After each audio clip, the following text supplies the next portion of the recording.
Hello everyone. सबसे पहले तो फ्रेंड्स बहुत सॉरी कि बहुत दिन के बाद वीडियो बना रहा हूँ कुछ भी। एक्चुअली क्या हुआ था कि पिछले 3-4 महीने में मैं थोड़ा वो एक पीएसयू में जॉब मिला था, तो उसमें थोड़ा बिजी था जॉइनिंग वगैरह में।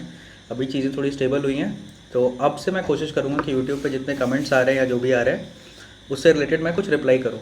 और फ्रेंड्स मैं एक सबसे बड़ा प्रॉब्लम देख रहा हूँ कि आप लोगों ने, बहुत सारे लोगों ने वो कहा है कि अपना कॉन्टैक्ट नंबर दे दो, ये कर दो। तो भाई देखो, कॉन्टैक्ट नंबर देने से कोई दिक्कत नहीं है, बट बात है कि वो फ़ोन उठाने का भी तो टाइम वो रहना चाहिए। तो फ़ोन उठा नहीं पाऊँगा, व्हाट्सएप पर रिप्लाई कर नहीं पाऊँगा। अगर आपको कनेक्ट करना है मुझसे तो आप टेलीग्राम पे कनेक्ट कर लिए, नहीं तो फिर बहुत सारे लोगों ने फेसबुक पे भी रिक्वेस्ट भेजा है मुझे, आप फेसबुक पे कनेक्ट कर सकते हैं मेरे साथ, ठीक है। और अगर कुछ ऐसा लगेगा तो फिर लगेगा कि बहुत ज़्यादा लोग डिमांड कर रहे हैं ऐसा, तो मैं एक सेपरेट फ़ोन नंबर रख लूँगा, वहाँ पे मैं कोशिश करूँगा कि किसी पर्टिकुलर टाइम असाइन कर दूँ, उसमें मैं कॉल्स अटेंड करूँगा। अभी भाई बिल्कुल पॉसिबल नहीं है मेरे लिए कि कॉल अटेंड करना या व्हाट्सएप पर रिप्लाई करना। फिर भी टेलीग्राम पे जितने लोगों का मैसेज आता है, फेसबुक पे जितने लोगों का मैसेज आता है, 100% लोगों को मैं रिप्लाई करता हूँ। और अब मैं फ्रेंड्स सबसे पहले तो यार थैंक यू, मैंने कभी सोचा नहीं था कि इतने सब्सक्राइबर्स हो जाएंगे। अभी भी मेरा कुछ ऐसा नहीं है, यूट्यूब से कुछ मोनेटाइजेशन इशू नहीं है कि पैसे चाहिए, ऐसा कुछ नहीं है। मैं कभी ऐसा रहता तो मैं फ्रीक्वेंट वीडियोस डालते रहता, एडिट करके वीडियो डालता, मैं जैसे रिकॉर्ड करता हूँ एज इट इज़ डाल देता हूँ, ठीक है। तो ऐसा कुछ नहीं है कि इसमें मॉनिटरी है। अभी जैसे है, मैंने देखा अपने चैनल पे लगभग 900 950 लोग से ज़्यादा सब्सक्राइबर हैं यार। उसमें से पता है मुझे हार्डली एक आदमी भी पढ़ेगा, ठीक है, क्योंकि सुनने में कहानियाँ अच्छी लगती हैं, ठीक है। पढ़ने वाले एक भी पढ़ ले तो बहुत है, क्योंकि मैं जब पढ़ता था तो मुझे ये चीज़ें बहुत ज़्यादा मोटिवेटिंग लगती थी। मेरे साथ और भी दोस्त थे उन्होंने भी अच्छी रैंक लेकर आई, बट उनके लिए इतना मोटिवेशनल नहीं हुआ करता था। तो फिर मुझे लग रहा है जो मेरे जैसे हैं उनके लिए कुछ, अगर एक आध लोगों का भी अच्छा हो जाए तो ठीक है, ठीक है। तो सबसे पहले यार कुछ क्वेश्चंस हैं, ठीक है, मैं उनके जवाब दे देता हूँ। सबसे पहले तो यार आप लोग ये बोल रहे हो मुझे कि नोट्स शेयर कर दो अपने आप। तो भाई देखो, क्लास नोट्स जो है मेरे वो 400-400 500-500 पेजेस के हैं, ठीक है। और उन्हें मैं बेच नहीं सकता, ठीक है, क्योंकि उसमें मैंने बहुत टाइम स्पेंड किया है, कुछ इमोशनल अटैचमेंट है उनके साथ। मैं उनसे पढ़ाई नहीं कर रहा हूँ अभी, बट वो मेरे साथ रहेगा तो मैं वो नहीं दे पाऊँगा। सेकेंड चीज़, उसका पीडीएफ बना करके देना भाई प्रैक्टिकली पॉसिबल नहीं है। लगभग 12-13 सब्जेक्ट हैं अगर, तो सबका मिलाकर 5000 पेजेस का पीडीएफ बना दूँ, इतना पॉसिबल नहीं है मेरे साथ। और चीज़ है कि मार्केट में नोट्स अवेलेबल है यार। जो क्लास में मैंने मेडिजी से क्लास किया है, मेडिजी के सारे नोट्स बाज़ार में अवेलेबल हैं। किसी भी मेडिजी सेंटर के बगल में चले जाओ, किसी भी जेरोक्स शॉप में पूछ लो, वहाँ पे मिल जाएगा। और अगर आप है ऐसा कि आप मेडिजी सेंटर से बहुत दूर रहते हो या किसी दूसरे शहर में रहते हो, तो हिंद फ़ोटो स्टेट करके एक दुकान है, दिल्ली का ही है। दिल्ली में वहाँ पे उन्होंने अपना ऑनलाइन प्लेटफॉर्म बना लिया है, और वहाँ से वो मटेरियल्स डिलीवर करते हैं, क्लास नोट्स वगैरह मेडिजी के, एस के, गेट से रिलेटेड एटलीस्ट सारे मटेरियल्स आपको मिल जाएंगे। क्लास नोट्स हो या बुक्स हो, जो भी हो, ऑनलाइन ऑर्डर कर दो आप। वो नॉर्मल अमेजोन टाइप का बना लिया उन्होंने, वैसा करते हैं उन्हें। तो स्टोर का नाम है हिंद फोटो स्टेट, वैसे ही गूगल पे सर्च करना डायरेक्टली आ जाएगा, वहाँ से मिल जाएगा। और अगर मेडिजी के पुराने नोट से काम चलाना है तो 2013, 15, 14 के क्लास नोट्स जो हैं वो गूगल पे डायरेक्टली सर्च करोगे तो मिल जाएंगे, ठीक है। बट बेटर ये है कि आप 200-250 रुपये के आसपास एक नोट्स आता है, वो आपको ऑर्डर करना है तो कर लो। बट भाई इससे कोई फ़ायदा होने वाला है नहीं, ठीक है।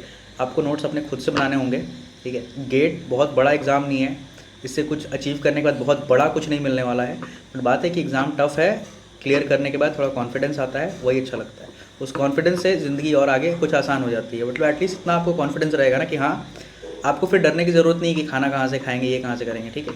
एक बार मिनिमम गेट छोटा सा एग्ज़ाम है, उसको आप ढंग से प्रिपेयर कर लो, उसके बाद फिर आपको इतना नहीं सोचना है कि खाना कहाँ से खाएंगे। उतने पैसे आपके पास हमेशा होंगे, और फिर करने के लिए तो बहुत सारा चीज़ है। तो यार सबसे पहले आते हैं कि क्वेश्चन पूछा था लोगों ने, न्यूमेरिकल बुक्स फॉर ईसी। तो भाई देखो, न्यूमेरिकल बुक्स अगर आपने इलेक्ट्रॉनिक्स के प्रीवियस ईयर क्वेश्चन बना लिए हैं तो फिर आप इलेक्ट्रिकल के बनाओ। इलेक्ट्रिकल के बना लिए हैं तो फिर इंस्ट्रूमेंटेशन के बनाओ, जो भी कॉमन सब्जेक्ट्स हैं उनके बोल रहा हूँ, ठीक है। और उसके बाद फिर अगर आपके पास टाइम है तो टेस्ट सीरीज़ लगाओ। और टेस्ट सीरीज़ तो लगाना ही है फॉर श्योर। टेस्ट सीरीज़ अगर आप नहीं लगाएंगे तो आपको पता नहीं चलेगा कि अपने कॉम्पिटिटर्स के साथ आप कहाँ पे खड़े हैं, ठीक है। तो previous year question, electronics, electrical, instrumentation, test series. और अगर प्रीवियस ईयर क्वेश्चन में इतना टाइम नहीं मिलता है जनरली, ठीक है, अब 2-2 साल कोई सेकंड ईयर से प्रिपरेशन कर रहा है तो उनकी बात छोड़ दो। थर्ड ईयर या फाइनल ईयर में जिन्होंने प्रिपरेशन शुरू किया या जिन्होंने कॉलेज खत्म होने के बाद प्रिपरेशन शुरू किया, उनके पास इतना टाइम नहीं है कि वो सारे डिपार्टमेंट का प्रीवियस सॉल्व करें। तो आपको मिनिमम इलेक्ट्रॉनिक्स का 100% क्वेश्चन सॉल्व करना पड़ेगा, उसके बाद टेस्ट सीरीज़। और इसके अलावा बुक्स जानने भाई तो मैंने कभी सॉल्व नहीं किया। हार्डली मेरे दोस्त थे या कुछ टीचर्स थे या कहीं यूट्यूब पे कुछ मिल जाता था तो उनके सहारे मुझे नाम याद हैं बुक के, बट मैंने उन्हें कभी सॉल्व नहीं किया। जैसे बहुत सारे वीडियोज़ हैं, बुक्स हैं, जैसे कनोडिया की बुक आती है एक, और फिर जेबी गुप्ता एक बुक है। तो भाई देख, सबसे पहले बात है कनोडिया, जेबी गुप्ता ये बुक में क्वेश्चन है ना कि आपको इंजीनियरिंग सर्विस के प्रीलिम्स में कुछ हेल्प मिल जाएगा, शायद कुछ हेल्प मिले।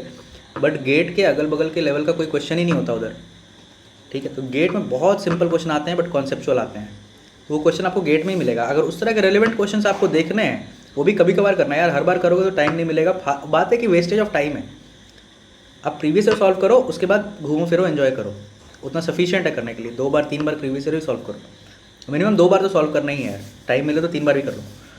तो अगर और ऐसे ढंग के क्वेश्चन चाहिए तो नेप्टल का जो लेक्चर्स होते हैं ना, उसके साथ में असाइनमेंट्स आते हैं, कुछ वीकली असाइनमेंट्स देते हैं नेप्टल वाले, उनके क्वेश्चंस आप रेफर कर सकते हो, वो बहुत अच्छे स्टैंडर्ड के होते हैं, ठीक है। तो न्यूमेरिकल बुक्स फॉर ईसी में कोई बुक रेफर नहीं करनी है, प्रीवियस ईयर सॉल्व करो। मैंने वही किया था, मैक्सिमम लोग वही करते हैं और इतना सफिशिएंट है, ठीक है। जितना ज़रूरत है उतना करो। अगर आपको रिसर्च करना है, बहुत सब्जेक्ट को बहुत डीप में जानना है, तो पहले आप एग्ज़ाम क्लियर कर लो, आईएएससी में चले जाओ, वहाँ से करो, ठीक है। उसके बाद फिर क्वेश्चन है था कि वुड नेप्टल वीडियोज़ हेल्प, बिल्कुल हेल्प करेंगे भाई नेप्टल के वीडियोज़, बट कॉन्सेप्ट बनाने में, एप्लीकेशन में बिल्कुल हेल्प नहीं होगा उनका। वो सब्जेक्ट पढ़ा के चले जाएंगे, तुम्हें हर चीज़ समझ में आ जाएगा, क्वेश्चन उठाओगे क्वेश्चन नहीं बनेगा। अगर तुम्हारा एप्लीकेशन जैसे कि नॉर्मल, जैसे मैं अपना बता रहा हूँ कि मेरे साथ वैसा नहीं था कि वीडियो किसी ने सब्जेक्ट समझा दिया और उसके बाद फिर ये हो गया, क्योंकि कंपटीशन बहुत बढ़ गया है कोचिंग के आने से। कोचिंग गेट की इतनी सारी कोचिंग हो गई हैं कि कोचिंग वाले बहुत ज़्यादा एप्लीकेशन ओरिएंटेड बना देते हैं बच्चों को, ठीक है। तो एप्लीकेशन ओरिएंटेड नेप्टल के वीडियो नहीं है। अब नेप्टल के वीडियो देखना है तो आप कभी कभार किसी टॉपिक में क्यूरियोसिटी आ रही हुई, हर सब टॉपिक में मत करना, टाइम वेस्ट होगा। किसी किसी टॉपिक में, जैसे नॉइज़ हो गया, एनालॉग कम्युनिकेशन का या डिजिटल कम्युनिकेशन का कुछ पार्ट है, ऑसिलेटर हो गया, ये सारा चीज़ बहुत सारे कोचिंग में बहुत ब्रीफ में बताया जाता है, क्योंकि इनके क्वेश्चंस बहुत कम आते हैं। तो इन सारी चीज़ को आप नेप्टल से देख करके कॉन्सेप्ट समझ जाओ, ठीक है। उसके बाद कोचिंग का तो आपको देखना ही है, और नहीं अगर ऐसा है तो आप और उसके बाद फिर लोग पूछ रहे थे भाई स्टैंडर्ड बुक्स के लिए, तो भाई देख, मैंने कोई स्टैंडर्ड बुक्स फॉलो नहीं की, कभी नहीं की। जहाँ किसी चीज़ में डाउट हुआ, जैसे मैं बता रहा हूँ कि कॉलेज के टाइम में मैंने द गेट एकेडमी में क्लास की थी, वहाँ पे उन्होंने एक चीज़ नहीं पढ़ाया था डिजिटल सिस्टम में, वो क्या बोलते हैं यार, वो छोटा सा क्या होता है, सिंगल स्टेप जो होता है, अरे यार एडीसी डीएसी का पार्ट है, तो एडीसी डीएसी का पार्ट था वो, याद आता मैं बताता हूँ, बहुत बेसिक चीज़ है। तो वो टॉपिक मैं स्किप कर रहा था, मैं वहाँ कोचिंग में मैंने पढ़ा नहीं था। तो फिर वो टॉपिक का देखा मैंने कि 2-3 क्वेश्चन आए हुए हैं, तो वो 2-3 क्वेश्चन के लिए मैंने लाइब्रेरी में जाकर के, कॉलेज की लाइब्रेरी में जाकर के एक स्टैंडर्ड बुक उठाई, वहाँ से देख लिया, पढ़ लिया, उसके 2-4 लाइन नोट्स लिख लिए, फिर आकर के वापस क्वेश्चन लगाने की कोशिश की। बाई चांस क्वेश्चन बन गए थे। अगर क्वेश्चंस नहीं बनते ना भाई तो मैं छोड़ देता, टीचर से अगले दिन पूछता। बाई चांस वो सिंपल टॉपिक था इसलिए बन गया था क्वेश्चन, ये था। उसके बाद भाई स्कोप ऑफ ईसी, तो भाई देखो ये बेटर ट्रुथ है कि ईसी में अगर आप पीएसयू के लिए जा रहे हो तो मुश्किल है यार, क्योंकि मैं बता रहा हूँ कि 49 रैंक आई थी मेरी गेट में, एक भी पीएसयू मुझे गेट के थ्रू नहीं मिला। एनटीपीसी में सिलेक्शन हुआ था, फॉर इंटरव्यू कॉल आया था, बेसिकली इंटरव्यू कॉल आया था, बट मेरा सिलेक्शन इंटरव्यू में नहीं हुआ, ठीक है। वो गलती थी मेरी, इंटरव्यू मेरा बहुत गड़बड़ चला गया था, बट फिर भी 49 रैंक लाने के बाद भी गेट के थ्रू मुझे जॉब नहीं मिला। अभी मैं NLCIL में काम कर रहा हूँ, वहाँ पे मैंने अपना एग्ज़ाम दिया था, इन्होंने अपना एग्ज़ाम कंडक्ट कराया था, उसके बाद फिर यहाँ पे सिलेक्शन हुआ था, बट गेट के थ्रू नहीं हुआ। अब गेट के थ्रू क्या क्या स्कोप है मैं बताता हूँ। एक तो BARC है, BARC में भाई अप्रॉक्सीमेटली 15 से 20 लोगों को सेलेक्ट करते हैं, ठीक। अब उसके बाद फिर आता है इसरो में इस बार ही बहुत ज़्यादा वैकेंसीज था, लगभग 130 के आसपास वैकेंसी था, वो है। फिर DRDO है। फिर एक चीज़ और है भाई, गेट के थ्रू लेते हैं एयरपोर्ट अथॉरिटी ऑफ इंडिया, पर पिछले 2 साल से उनका कुछ भी नहीं आया है। तो ये चीज़ है कि अब airport authority of India, ISRO, BARC, DRDO, ये तीनों को मिला लो तो लगभग अगर हर साल ये वैकेंसी निकालते तो मिला करके 500 लोग इसमें सेलेक्ट होने वाले हैं, ठीक है। बहुत मैक्सिमम बता रहा हूँ मैं, मिनिमम 200, मैक्सिमम 500, ठीक है। इतने लोग सेलेक्ट होने वाले हैं, तो ये चीज़ है। और उसके बाद फिर अगला क्वेश्चन क्या था, हाउ टू बाई मेडिजी नोट्स, तो ये तो मैंने पहले ही बता दिया यार कि ऑनलाइन हिंद फोटो स्टेट के वेबसाइट पे जाओ, डायरेक्ट ऑर्डर कर लो, वहाँ से मिल जाएगा। विच टेस्ट सीरीज़, देखो भाई कोई भी टेस्ट सीरीज़ सबका अपना अपना ओपिनियन होता है। मैं खुद से बता रहा हूँ कि मैंने एस और मेडिजी के अलावा कोई दूसरी टेस्ट सीरीज़ नहीं दी थी। गेट एकेडमी का टेस्ट सीरीज़ मैंने लगाया था 1-2 बारी, बट बात है उसमें बच्चे इतने कम थे कि पता नहीं चलता था। फिर बीच में एक क्रेट्रिक्स आया था, उन्होंने फ्री टेस्ट वगैरह कराया था 1-2 बारी, तो वो मैंने अटेंड किया था, उसमें बहुत सारे बच्चे थे, उनका टेस्ट सीरीज़ का लेवल बहुत बढ़िया था। तो सबसे पहले मैं प्रेफरेंस दे रहा था, अपने साथ देता था कि एस, उसके बाद मेडिजी को मैं सेकंड नंबर पे इसलिए रखा था क्योंकि मेडिजी के क्वेश्चन के लेवल ना गेट से बहुत ऊपर हो जाया करते थे। अभी लास्ट ईयर का मैंने देखा नहीं है कैसा है, बट मेरे टाइम ऐसा ही था पेपर, मुझे लगता था कि गेट से बहुत ऊपर है, इररिलेवेंट है। एस का था कि मोर और लेस गेट के लेवल का होता था, ठीक है। और उसके बाद फिर लोगों को कमेंट्स आया था कि आप हॉबीज़ वगैरह या एंटरटेनमेंट वगैरह करते थे कि नहीं करते थे? भाई मैं बिल्कुल करता था, ठीक है। मैं कॉम्प्रोमाइज़ सिर्फ एक चीज़ में करता था मोस्टली, सोने के समय में, ठीक है। मुझे अगर दोस्त आ रहे हैं, मैं पढ़ रहा हूँ, दोस्त अगर आ रहे हैं कि चलो भाई कहीं घूम कर आते हैं, मैं उस समय मना नहीं करता था। मैं चुपचाप चले जाता था, घूम कर आता था एंजॉय करके, और ये भी बर्डन नहीं रहता था मेरे दिमाग में कि चढ़ना पढ़ना है पढ़ना है पढ़ना है। मैं घूम कर आता था, रिलैक्स करके आता था, उसके बाद वापस आकर के मैं पढ़ता था। है कि 1-2 घंटा वेस्ट हुआ तो मैं उसको कॉम्पनसेट कर लेता था सोने के टाइम में, या जब भी कॉलेज गया तो फ्री टाइम जब भी मिला तो कॉलेज में उसको एक बुक रखा रहता था, वो पढ़ता था। तो भाई मेरा मोस्ट ऑफ द प्रिपरेशन क्या हुआ है ना कि 70% प्रिपरेशन तो मेरा इस तरह से हुआ है कि मैं ढंग से बैठ करके 3-3 4-4 घंटे पढ़ाई की है मैंने, ठीक है। और बाकी 30% जो है ना वो टुकड़ों में हुआ है कि क्लास में जब फ्री टाइम मिला तो 20 मिनट का टाइम मिला तो उसमें पढ़ाई कर ली कुछ, ठीक है। उसके बाद फिर कुछ दूसरे सब्जेक्ट का टाइम मिला, कहीं लंच ब्रेक हुआ तो वहाँ थोड़ा मौका मिला तो पढ़ लिया। अब ये भी नहीं है कि दोस्तों के साथ बैठा हुआ तो किताब लेके बैठा हूँ, वैसा नहीं करता था। इस तरह से चीज़ें करती थी मैं, ठीक है। तो आपको हर जगह है कि आप 60-70-80% तो आपका ऐसा ही होगा कि अपना रूम में बंद करके आपने पढ़ाई की, बाकी 15-20% तो भाई आप टाइम को इधर उधर से निकालना पड़ेगा, ठीक है। और उसके बाद फिर भाई एक चीज़ और मैं बता रहा हूँ, कोई कंट्रोवर्सी नहीं कर रहा यार, आप इन सब चीज़ों में मैं देख रहा हूँ आजकल, इधर फिर गेट का टाइम आने वाला है, कुछ कुछ होने वाला है, कुछ कुछ होगा ही, हर बार ही हो रहा है। तो इन सब चीज़ों में क्या है ना, मैं देखता हूँ कि 1-1 लाख लोग वो देख रहे हैं कि कौन से कोचिंग से कौन सा टीचर चला गया। भाई देख, टीचर्स बहुत सारे अच्छे होते हैं, बट बात अपना क्या है, गेट निकालना है, एग्ज़ाम निकालना है, और जिस भी एग्ज़ाम में करना है। कुछ कुछ टीचर्स ऐसे होते हैं कि उनसे बहुत ज़्यादा इमोशनल अटैचमेंट हो जाता है भाई। बट अगर वो किसी कोचिंग में पढ़ रहे हो तुम, वो कोचिंग अगर वो छोड़ के चले जाते हैं तो फिर तुम क्या करना चाहते हो? वो टीचर तो आएगा नहीं तुम्हारे रोने से, और टीचर अच्छा था गंदा था तुम्हारे साथ गलत किया तो इससे कोई फ़र्क नहीं पड़ता भाई। अपना फोकस रखना है इधर, टीचर अच्छा पढ़ा रहा है, बहुत बढ़िया बात। बुरा लगता है, मुझे भी बुरा लगता था कभी कभार, ऐसा सुनने को मिलता था तो बुरा लगता है, बट उसको 2-4-10 मिनट के लिए बुरा लगाओ, फिर कंट्रोल करो अपने दिमाग को, पढ़ाई पे फोकस करो, ठीक है। जो टीचर आ रहा है कोचिंग में जहाँ पे भी हो, अगर तुम खुद को सेल्फ स्टडी कर रहे हो तो अलग बात है, बट अगर किसी कोचिंग में ओरिएंटेड हो, फोकस्ड हो, तो कोचिंग वाले कुछ ना कुछ अरेंज करेंगे, और जो भी कोचिंग है इंडिया में गेट के लिए सफिशिएंट है तो वो आपका करा देंगे, ठीक। तो आपको सीखना है चीज़ों को, ज़्यादा इमोशनल इन सब पॉलिटिक्स वगैरह में इन्वॉल्व होने की ज़रूरत नहीं है। 1-1 लाख लोग देख रहे हैं कि कोचिंग में क्या पॉलिटिक्स चल रहा है, तो इन सब चीज़ों पर ज़्यादा ध्यान नहीं देना, अपना काम करो, फोकस करो पढ़ाई पर, यही सब चीज़ है भाई। और फिर गेट से ईसी का एक क्वेश्चन और था कि ईसी में क्या क्या स्कोप है, तो भाई एमटेक का बहुत बढ़िया स्कोप है। अगर आप वीएलएसए में जाते हो तो आईआईटी पटना, जो ओल्ड आईआईटीज़ में नहीं है, उसका न्यूज़पेपर में मैंने देखा था कि आईआईटी पटना में एमटेक से वीएलएसए डिपार्टमेंट का मैक्सिमम पैकेज 52 लाख गया था, ठीक है। कोई भी पीएसयू इतना नहीं देगा, इसका आधा भी नहीं देगा, ठीक है। तो ये आईआईटी पटना की बात कर रहा हूँ मैं, आईआईटी बॉम्बे दिल्ली तो छोड़ ही दो, ठीक है। हाँ यार, और कुछ कुछ पर्सनल क्वेश्चंस थे कि आपने वो एमटेक क्यों ड्रॉप किया, एमटेक ड्रॉप किया क्या, ऐसा ऐसा था।